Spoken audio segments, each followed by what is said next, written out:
السلام عليكم ورحمة الله وبركاته. أهلا وسهلا بكم مع بث مباشر خاص بتعلم اللغة الألمانية، وهذا الجديد الذي تقدمه مؤسسة زدني علما. إذن بث مباشر خاص بتعليم اللغة الألمانية. طبعا هي البث هذا رح يكون فيه شيء تعليمي وشيء كدعاية لأول دورة بدنا نبداها أونلاين للغة الألمانية. طيب تابعونا. طبعا رح تشوفوا شيء بسركم كيف ذللنا اللغة الإنجليزية واللغة التركية، كمان رح نذلل اللغة الألمانية. ولكن مشان ما تكونوا يعني تقولوا أنه والله رح نساوي بثوث تعليمية للغة الألمانية، لا، ولكن هاي بث للإشهار والإعلان عن أنه بدأنا بتعليم اللغة الألمانية عن طريق الأونلاين. طبعا مأجورة مشان ما حدا يفكر أنه هي مجانية، مأجورة، وبصراحة رح تكون أجرتها إلى حد ما غالية لأنه فيها شغل وفيها تعب. تمام؟ طيب طبعا معنا الأستاذ عبد الرحمن. أنا ما بتكلم الألمانية، بس بتعرفوا كيف المبدأ واحد. رح نكون بالتعاون كمان مع الأستاذ عبد الرحمن نذلل هي اللغة بطريقة أو بأخرى، ورح تشوفوا مثال عنا اليوم. أرجو الجميع أنه يشارك هذا البث ويعلم أو يساوي شير لأي حدا بيعرفه في ألمانيا. أي حدا بيعرفه في ألمانيا يساوي شير ويساوي مشاركة. طيب برجع بقول لكم أهلا وسهلا فيكم. تفضل أستاذ بالألماني. Willkommen. كيفكم؟ Wie geht's Ihnen? إن شاء الله مناح. Hoffentlich seid ihr okay. هاد أول درس. Das ist unsere erste Klasse. في اللغة الألمانية، في تعليم اللغة الألمانية. Euch Deutsch zu unterrichten. طبعا إعلان هو إعلان لدورتنا الأونلاين. Und wir werden Online-Kursen bereiten. طبعا راح تكون بإذن الله اللغة الألمانية سهلة. Hoffentlich Deutsch wäre nicht schwer. Es wäre einfach. هلا هي كلها أستاذ طولها صار 10 شبار. والله أستاذ أنا حاولت أقصرها كمان. بس رح نعيدها. رح شو هي الجملة؟ إنه إن شاء الله رح نساوي أو رح نطوع أو نجعل اللغة الألمانية لغة سهلة. تفضل.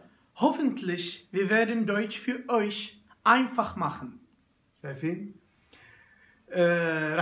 رح تشوفوا كيف. رح أبدأ. Lass uns anfangen. ب10 كلمات أو تقريبا 10 كلمات. Mit 10 Wörter oder 11 Wörter. حفظكم ياهن. Wir werden euch diese Wörter erinnern lassen und kennen lassen. بطريقتنا الرائعة. Mit unserer wunderbaren Weise. ابقوا معنا. Bitte sei mit uns. ابقوا معنا. Sei mit uns. رح نبدأ مباشرة. Lass mal anfangen. طيب يا جماعة، هذا الكلام اللي شايفينه انتم ألماني. اللي عم يفوت جديد هلا يا جماعة، هذا البث إشهار لدورتنا الأونلاين الألماني. ما كل شوي واحد يقول لي أستاذ وين التركي؟ إمتى بدنا درس التركي؟ هذا ألماني. ويا جماعة اعملوا شير، اعملوا مشاركة لكل حدا في ألمانيا بتعرفوه، سوري، مصري، مين ما كان يكون، صغير كبير، سووا له شير، شاركوا هذا البث حتى يصل لأكبر شريحة ممكنة تريد أن تتعلم الألمانية. طيب أستاذ هي أولى بالألماني ولا لا؟ شو لا؟ بسم الله. شوي. طيب يا جماعة، رح نبدأ بأول كلمة. مين ديستنس.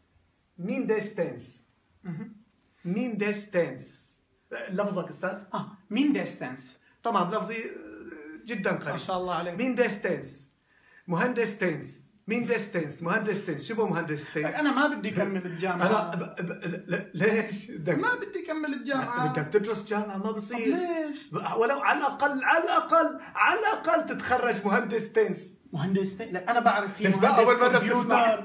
مهندس ميكانيك، بس مهندستين؟ يعني اول مره بتسمع مهندس تنس؟ اول مرة. يا اخي عم تنشر ملاعب التنس، بعد في هلا لقدام شوي كمان 10 سنين بتلاقي مهندسين التنس. اهم شيء في الحياه الواحد يكون يعني بيعرف في التنس، يعني فيصير مطلب عام وجماهيري مثل الاكل والشرب. يعني انا على الاقل فعلى بصير الاقل مهندس. لازم تصير مهندس تنس على الاقل، على الاقل. لذلك كلمه على الاقل باللغه الالمانيه ميندستنس. ميندستنس لفظك استاذ. ميندستنس على الاقل، على الاقل تكون مهندس تنس. هي باختصار الرابط تبعها. تعرفوا طريقتنا في تحفيظ الكلمات الروابط؟ نعم. فاحنا اشتغلنا فيها في الانجليزيه وفي التركيه، وهلا بدينا نفوت بالالمانيه. رح تشوفوا شيء باذن الله ما شفتوه، وخاصه انه اللي عم يشتكوا بصعوبه اللغه الالمانيه كثر. نعم، خصوصا بناحيه التكلم. يعني اللغه الالمانيه هي ما بسميها انا لغه صعبه، قد تكون اللفظ فيها شوي معقد. باذن الله راح نحاول نقرب لكم اللفظ على قلوبكم ونسهله باذن الله. طيب اذا اول كلمه ميندستنس اللي هي على الاقل. الكلمه الثانيه شوفوا زاج. زاج صح لفظ؟ نعم زاج. زاج. نعم زاج. زاج. شو هي زاج؟ في بتعرفوا بيقولوا زيكزاك. زاك هدول اللي بفرطوهم، هدول البيض مثل السفنج، مثل الفلين بصيروا. فاجا ابن طفل عبى الحاره زقزاق يفرط ويرش. فاجا واحد قال له لك فهمنا، قل له لابنك يفرط لنا شغله الزقزاق، وقف قل له قل مشان ايش؟ يفرط زقزاق. زاق قل فعل امر هو قول. تمام؟ زاق واضح؟ زاغ البصر تبعي، وانا عم اقول لكم انه هي قول. زاغ البصر تبعي، زاغ البصر تبعي، زاغ قول. ها مين ديستنس. هلا رحنا على مطرح راجعين، يلا تفضلوا. مين ديستنس شو هي؟ انتوا قولوا بالعربي يلا. اشرتوا للناس بالمانيا؟ اشرتوا لهم شو؟ في ناس عم تقول انه اذا بدك تغير اللغه من التركيه للالمانيه بدي انشق، وفي ناس عم تقول بدي الغي المتابعه. طبعا هن عم يمزحوا، بس اللي بده يلغي المتابعه اذا كان عم يحكي جد فهو يلغيها من هلا حقيقه. احنا ما احنا فتنا في الانجليزي، فتنا في التركي، فتنا في الالماني، بجوز نفوت باشياء اخرى. ما بالعكس، اذا بس حتما هن عم يمزحوا نحن بنعرف، بس يعني اللي جاد وبده يلغيها دغري ما يوقف، شو عم يستنى؟ طيب اذا يا جماعه اللي عم يشتغلوا لغه تركيه ما لهم شغل هون بهذا البث، يطلعوا راسا يريحوا راسهم، ما دخلهم. شو بدهم في الالماني؟ نعم. انت عم تشتغل لغه تركيه، شو دخلك في الالماني؟ ما دخلك، اطلع اقعد على جنب، شو بدك توجع راسك بهالقصه؟ بس انتم كمساعده اذا في حدا لكم بالمانيا بده بهمه يدرس لغه المانيه، شاركوا هذا البث قد ما بتقدروا، وسووا شير او شو سووا تاجولو، يعني سووا متاجات للحدا اللي بده بهمه ياخذ شيء في الالمانيه جديد على مستوى باذن الله على مستوى العالم. طيب اذا زاج ايش؟ قل زاغ البصر. انا عم اقول لكم انه زاغ قل هلا على الاقل قل. هلا بحب بصراحه انبه على شغله، انه هون زاغ هي هون بصيغه الامر. اللغه الالمانيه فيها شغله بسيطه اللي هي صيغه المصدر، بتحط ان بس فبتصير زاغن. مثل هلا حيمر علينا هذا الشيء. فزاغ هي قل، زاغن هي القول بصيغه المصدر. نعم تفضل دكتور. طيب هلا كيف بدي، شو المنفاخ اللي بدي اجيبه؟ شو المنفاخ اللي بدي اجيبه؟ مشان اي منفاخ. بدك تنفخ بالون يعني؟ كيف جايب بالون ما لازم مهره ما لعي، جايب بالون معك. كيف بدك تنفخ باي منفخ؟ اي منفخ يعني سهله وبسيطه عم تقول. اي سهله وبسيطه. اي منفخ سهل وبسيط انك تنفخ فيه بالون. سهل وبسيط. اي منفخ. شوفوا هي الكلمه شايفينها؟ einfach أي منفخ. أنت سهل وبسيط بأي منفخ أنك إيش تنفخ البالون، أي منفاخ بينفخ البالون. سهل وبسيط هذا. إذا سهل أو بسيط أينفخ. أستاذ تفصل؟ أينفخ. أينفخ. إذا زاج أينفخ زاج mindestens. نعم. mindestens زاج أينفخ. هلا والله أنا معي هي الشهادة بدي أسجل عندكم لو تكرمت. الشهادة؟ مع الأسف هي الشهادة مزورة. لا تقولها. أيوة. أخذتها $500. إذا الشهادة شبه مع الأسف مزورة. نعم. شهادة مع الأسف مزورة. ما تقول شهادة مع الأسف. نعم. شوفوا شهادة. نعم. شهادة مع الأسف. نعم. شهادة مع الأسف مزورة. مع الأسف شهادة صارت مع الأسف. أينفخ اللي هي شو انتوا قولوا. أينفخ سهل أو بسيط. طيب زاج اللي هي قل. طيب mindestens اللي هي على الأقل صاروا 4. هلا بس بالنسبه لشهاده تعقيب بسيط جدا، انه شهاده قد تستعمل استاذ كجواب. اذا حكيت لي شيء زعلني بقول لك شهاده، انه والله زعلت على بسيط سهل. يعني ما كثير تاخذ بنفسك او تتضايق. شغله بسيطه. حلو الكلام. طيب هلا شريكليش. نعم. شوف شريكليش. نعم. شريكليش شريك ليش انت قبيحة تصرفاتك. أول فصل ناقص تحملناه، ثاني نقاصة تحملناها، ثالث نقاصة. شريك ليش أنت قبيحة تصرفاتك. قبيح شريك ليش. لا شريك ليش. نعم. شريك ليش بعد شوي بصير شانجليش. شريكليش اللي هي ايش؟ قبيح، عكس جميل. نعم. عكس جميل. شو هي؟ شريكليش. برجع بقول لكم تاجوا لكل حدا في عندكم في ألمانيا، كبير صغير امرأة رجل، تاجي له يا جماعة. حتى اللي بيعرف معرفة متوسطة في الألمانية راح يستفيد من هذا البث اللي عم نساويه اليوم، وراح حتما يستفيد من دوراتنا الأونلاين. طبعا في حدا مفكر انه نحن حنساوي بثوث مباشره لتعليم الالمانيه مجانيه. هذا الكلام لا، مو موجود. هذا البث عباره هو درس بنفس الوقت اشهار لدوراتنا الاونلاين الالمانيه التي ستنطلق مجرد اكتمال العدد، وهي ليست مجانيه بل ماجوره، وبصراحه سعرها مرتفع لانها بتاكل شغل. هلا طيب. بالنسبه للناس اللي عم تتابعنا جديد، بتمنى تشوفوا فيديوهاتنا عبر اليوتيوب، قناه تعلم تكلم تحدث تركيا محمد زبديه، مشان تشوفوا اسلوبنا، لانه نفس الاسلوب نحن باذن الله مع بعض التعديلات رح نطبقه على الالمانيه. هي بالنسبه للناس اللي عم تتابعنا من جديد. تمام. هلا شاينن. نعم. شاينن شو شاينن؟ شو بتقربوا على كلمه عربيه؟ شاينا. شاي تبعنا، الشاي كاسة الشاي بتعرفوها. لما بقول انا شاينا شايكم، وين شايكم؟ ما شربتوا شايكم؟ والله يبدو انا ما شربنا شاينا، انتوا شربتوا شايكم؟ شاين مو شاينا، شاينن. طب شو معناتها هاي شاينن؟ شاينن يبدو انه شاينا، نحن طلبنا شاي قبل شوي صح، تاخروا علينا. يبدو انه شاينا اليوم ما راح يجي. الشاي تبعنا اللي بدنا نشربه يبدو انه ما راح يجي. نعم. فكلمة يبدو باللغة الألمانية شاينن، صح؟ نعم. لفظا شاينن كمان. شاينن شو معناتها؟ هي شاينن هون المصدر، النه هي اللي بالاخير مثل ما قلنا. فشاينه هي يبدو، بينما شاينن شو هي المصدر تبع انه يبدو. تمام. يعني بيضيفوا له لحتى يتحول من فعل لمصدر. نعم. واضح. بسيط. في وحدة جديدة شولة. ليه ما رحت على المدرسة لهلا؟ والله شو ليه ما رحت على المدرسة لهلا؟ نايم للساعة 10:30 و5 وما بدك تروح على المدرسة.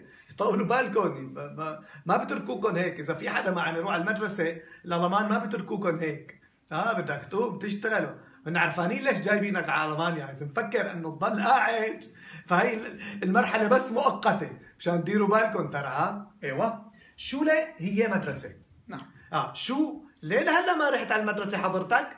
شولة اللي هي مدرسه. طيب. نعم. الكلمه اللي تحتها بتجي بيسار. نعم. بيسار. بنسر انا، بنعيدها. بيسار قريبه لكلمه بنسر انا. بنسر انا لما بتكون انت الافضل. لما بتكون انت افضل المفروض انه انا ايش بنسر. نعم. من السرور بنسر انا لما بتكون انت الافضل. هلا افضل تيجي بيسار مو بنسار. ايمو الان ما بدنا عليه. فهي الكلمه الان شخطوا عليها ضرب. هلا بيسار هي الافضل او افضل، صح؟ نعم. استاذ لفظه بيسر كمان. بيسار افضل. نعم. في عندنا ثانيه اللي هي فيج. استاذ خلينا نشوفوها كانه بجوز ما فيج.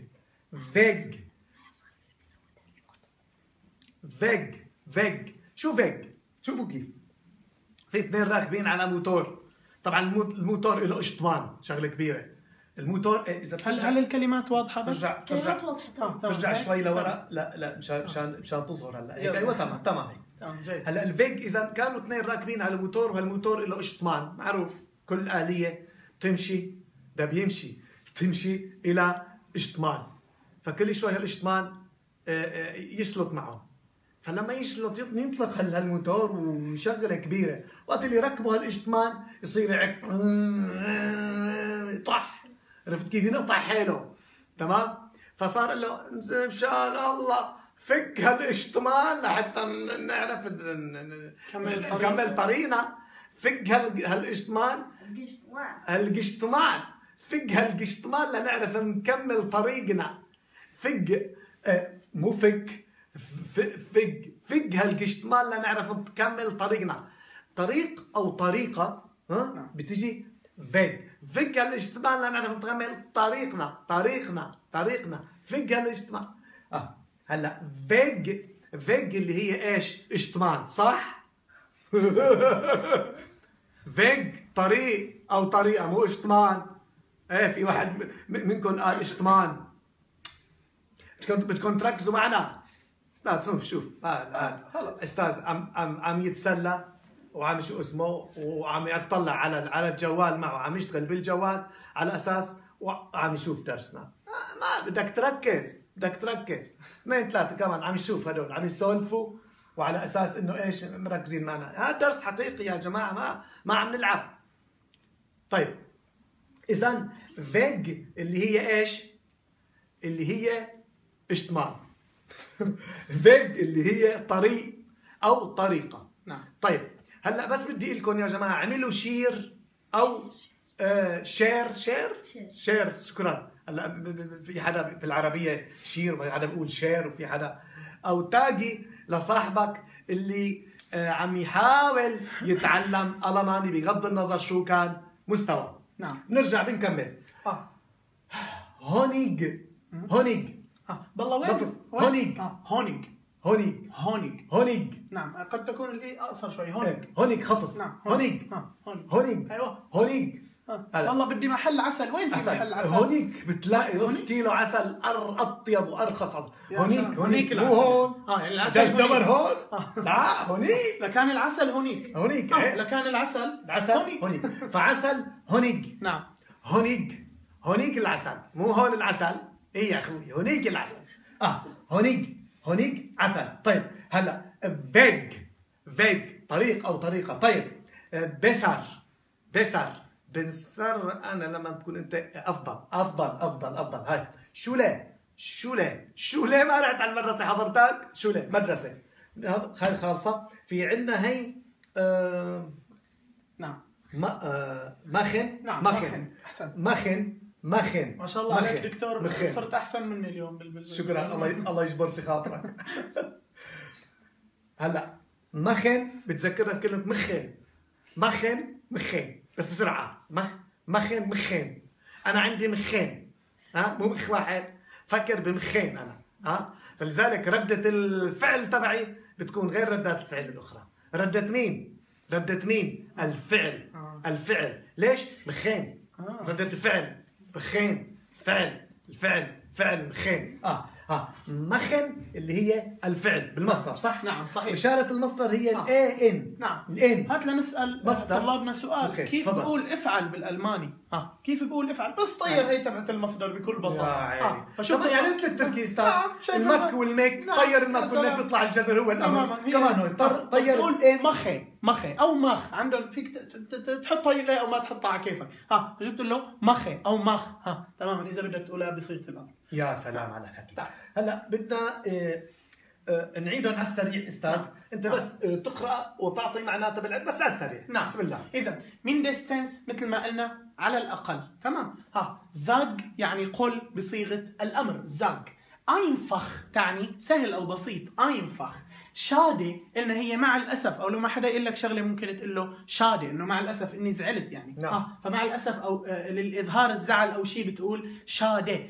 قلنا شريكلش هي قبيح. شاينن هي يبدو، او بصيغه المصدر كلمه يبدو بصيغه المصدر. عندنا كلمه شولة اللي هي مدرسه. بسر اللي هي افضل. فيج اللي هي طريق او طريقه، يعني طريقه للنجاح الى اخره. هونيج قلنا هونيج هي عسل. هونيج هي عسل. ماخن تعني الفعل. افعل ولكن بصيغه المصدر كلمه الفعل. يا سلام. هلا استاذ بدي بعد اذنك تعطينا على كل كلمه جمله. شوف قديش رائع بثنا اليوم. على كل كلمه تعطينا جمله بالالماني. اذا انا برجع بذكر انه هذا البث اللي يتعلق باللغه الالمانيه، يا داخل لهون مشان الانجليزي شغلك مو هون، يا داخل لهون مشان التركي شغلك مو هون، بس بنفس الوقت علم لحدا او ساوي شير او شير او تاجي لحدا من اصحابك بالمانيا او بده يتعلم الماني. طيب استاذ خلينا نبدا باول كلمه اللي هي على الاقل. اعطينا على الاقل 3 جمل. طبعا هي هلا بده يعطيني جمله هي معناتها انه اعطينا على الاقل 3 جمل. نعم. Geben Sie uns mindestens 3 Sätze. كلها هي استاذ؟ والله يا استاذ حاولت الله يعين. تعالوا نفصل لهم اياها ونخليهم يحسوها قصيره كثير. يلا بسم الله. لا يا جماعه جيبن مثل الانجليزي بيقول لك جيف اعطي، فجيبن هي انك اعطي. جميل. جيبن زي uns اعطونا. جيبن زي uns اعطونا. 3 Sätze. دغاي اللي هي 3 وزاتس اللي هي الجملة. تمام. فبالتالي geben Sie uns 3 Sätze. طيب اللي كيف. قل لي كيف. قل لي كيف. اعطينا جملة. هلا قل اللي هي ايش؟ نعم. زاج هي قل. طيب اعطينا جملة قل لي اللي كيف. في sag mir. في sag mir. هلا الفي يعني كيف. sag mir. المير ما بتشبه المي بالانجليزي.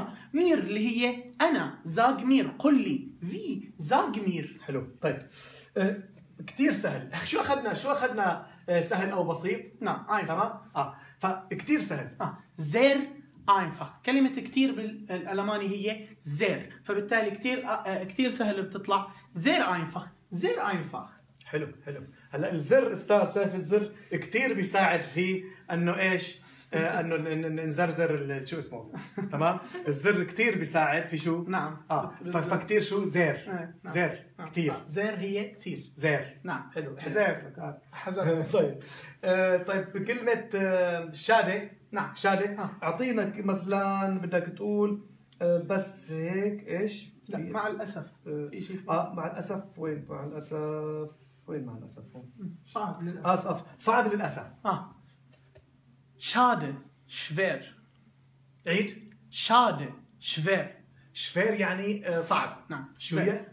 شفير. هلا شغله صعبه تكون شوفير بهالايام. غلاله البنزين ولا مو بدك تروح تسوي اختبار ب 1200 بعدين بتدفع 800 بصيروا 2000 وهي صعبه. شغله صعبه تصير. شفير عم تطلع الروابط الحمد لله. شفير مش شفير هيك شو واحد قليل المروه بالحكي فبقول له شوفير مطلع شفير شغله كبيره. اذا صعب هي شفير. طيب بس هيك ايش تبقى هيك قبيح. نعم. بس هيك قبيح. aber so schrecklich. aber so schrecklich. هلا aber كلمة. نعم. هلا aber هي ولكن. aber هي ولكن. زو يعني هيك. زو بهذا الشكل تسمى زو. شريكليش اللي هي قلناها قبيح. تمام. إن شريك ليش أفعالك قبيحة، فشريكليش هي قبيح. aber so schrecklich. والله هيك يبدو. وين يبدو؟ هي يبدو. هلا ما عندهم والله بالالماني. والله هيك يبدو. طيب. بنقول بنحلف بالالماني والله، فبنقول والله زو شاينت. والله زو شاينت. هلا احكي لكم شغله، شايفين هي الشاينن هي بصيغه المصدر، بس انا وقت بقول لكم والله زو شاينت بقول شاينت لاني عم بحكي عن شيء غائب، هيك يبدو فهو شيء غائب فبقول شاينت. طيب جمله جديده على المدرسه. شو ليه ما رحت على المدرسه؟ شو ليه ما رحت على الشولة؟ شو ليه ما رحت على الشولة؟ Wieso bist du nach Schule nicht gegangen? فيزو ولا فيزون؟ لا هي شو معناتها فيزو؟ فيزو يعني ليش؟ ليش؟ أحد أشكال كثيرة. ليش بعض الفتيات للأسف بيلبسوا الفيزون بيطلعوا لبرا؟ ليش؟ فيزو بيلبسوا فيزو؟ والله ما بصير من الإن بس فيزو شو ليش؟ فيزو بس عيد هلا كلمة. Wieso bist du nach Schule nicht gegangen?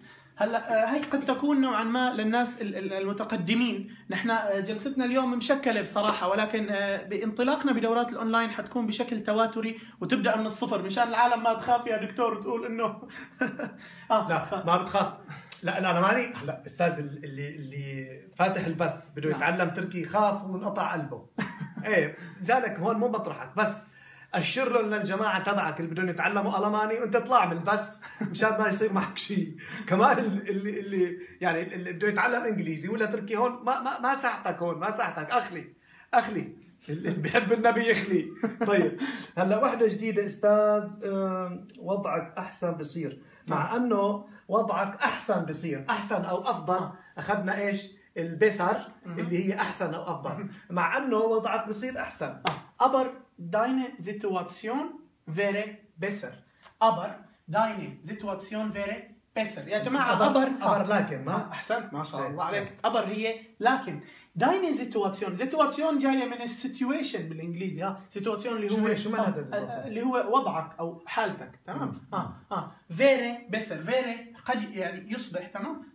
besser يكون أفضل، يعني وضعك بيصير أفضل. هلا إذا اعتنيت بالزيت وضعك بصير أفضل. زيت إيش؟ زيتواسيون. شو وضع؟ وضع. بصير إذا حطيت زيت ركابك وشو اسمه بصير وضعك أفضل. يعني السيارة بدها تزكيله كله ما بصير وضعه أفضل. السيارة زيتها بتصير زيتواسيون. مو تقول زيت بسرعة. زيتواسيون. نعم زيتواسيون. الواط هاي تبع الاستطاعة. زدت واط قلبناها فيزياء بتصير الوضع كله جيد. زدت واط وشوف كيف الوضع كيف بصير. حط السيون لانه بالكهرباء بس زدت واط وشوف الوضع كيف بصير. زدت واط سيون. طيب انا ماشي بالطريق عم اشتري انا ماشي بالطريق. خلينا نقسمها. انا ماشي بالطريق. هلا انا ماشي بالطريق. قلنا شو هو الطريق؟ فيج. هلا انا ماشي ايش. هلا الانا هلا بالتركي الايش هو الشغل. الانا بالالماني هي ايش. تمام. ايش او باللفظ الصحيح 100% ايش. انا ماشي ايش لاوفر بالطريق auf dem Weg. بالطريق auf dem والفيج اللي هي شو طريق، يعني انا ماشي بالطريق. عم اشتري عسل. هلا فعل الشراء هو كاوفن. كاوفن جيد. بس بدي اخده الي بقول كاوفه. فبقول ايش مرة ثانية ايش كاوفه هونيك. ايش كاوفه هونيك يعني انا اشتري العسل. سبحان الله العظيم. عندنا اخر كلمة عليها شو عم تعمل. شو عم تعمل؟ شو عم تفعل؟ اخذنا احنا ايش الفعل؟ شو هو الفعل؟ مخن. نعم. مخين. ردة الفعل تبعي قوية بتجي لأنه مخين. إذا هي الكلمة مثل ما شفتوها. الفعل. شو عم تعمل؟ شو عم تفعل؟ نعم. بالفعل شو عم تفعل؟ نعم. تفضل أستاذ. Was machst du؟ هلا دو يعني أنت. الإيش أنا والدو أنت. Was مخست دو. هلا راح تلاحظوا شايفين هي المخن ما بتشبه المخست، مخن مخست بكل بساطة، لأنه مخن بنصرفها إلي أو إلك أو هيك، فلما صرفها إلك بتطلع مو مخن بنقولها مخست. فبالتالي أنت شو عم تعمل؟ بقول لك فاس مخست دو، فاس مخست دو. تمام. الله يعطيك العافية أستاذ. طبعا أنا برجع بذكر أنا ما بتكلم ألماني، الأستاذ بيتكلم ألماني. هذا الفيديو كان هو لأول مرة درس وبنفس الوقت إعلان أو إشهار لدوراتنا الأونلاين التي سوف تبدأ بمجرد اكتمال العدد لتعليم اللغة الألمانية. هلا هي على فكرة طبعا كأونلاين من قبل نحن ما ركزنا على هذا الشيء. أرجو من الجميع أنه يشاركوا هذا البث، وقد ما بتقدر ساوي تاج أو ساوي شير أو شير لحدا اللي بده يتعلم ألماني أو ما بده بس هو موجود بألمانيا أو بهمه بده ينطلق على ألمانيا أو إلى آخره، بيهتم في اللغة الألمانية. فهذا الأمر كتير هام، لأنه حقيقة سوف يشهد. والله ما بدنا نكبر استاذ لانه في ناس قلنا يا اخي والله انتم عم تشوفوا حالكم كثير، لك ما قصدت عم نشوف حالنا يا جماعه، بس حقيقه اللي عم يتقدم هو جديد. راح تشوفوا انه سوف تقدم مؤسسه زدني علما الالمانيه كما لم تعرفها من قبل. انت كل الدنيا مش تعرف انه الالمانيه صعبه، معلش، واشتكوا لنا يعني من حدا اللي هنيك استاذ، من يعني مرات حدا تواصل انه يا اخي عطوا بالالمانيه، سووا حركه مشان الالماني. اي فالالماني عم تستصعبوا الناس. مؤسسه زدني علما سوف ترون كيف رح تذلل اللغه الالمانيه عن طريق دورات الاونلاين. ما بقول مجانيه يا جماعه، هي الماجوره بصراحه. رح يكون سعرها بكل وضوح لانه رح تاكل شغل، رح يكون سعرها يميل الى الغلاء. جزاكم الله خيرا. مليح اللي تحملتونا على هذا البث، واللي بعده معنا عم يتعلم تركي وفات في الالماني ساوي فرمته عفوا يعني ادراكك ومخك، ساوي فرمته لكل شيء سمعته في هذا البث. هذا الشيء ما بيعنيك ابدا، ولكن حتما في لك اصحاب او اصدقاء او اهل او اقارب في مكان اخر يهتمون بتعلم اللغه الالمانيه، فارجو انك انت تنبهون على هذا الشيء، تنشر هذا الشيء. لكم جزيل الشكر. السلام عليكم ورحمة الله وبركاته.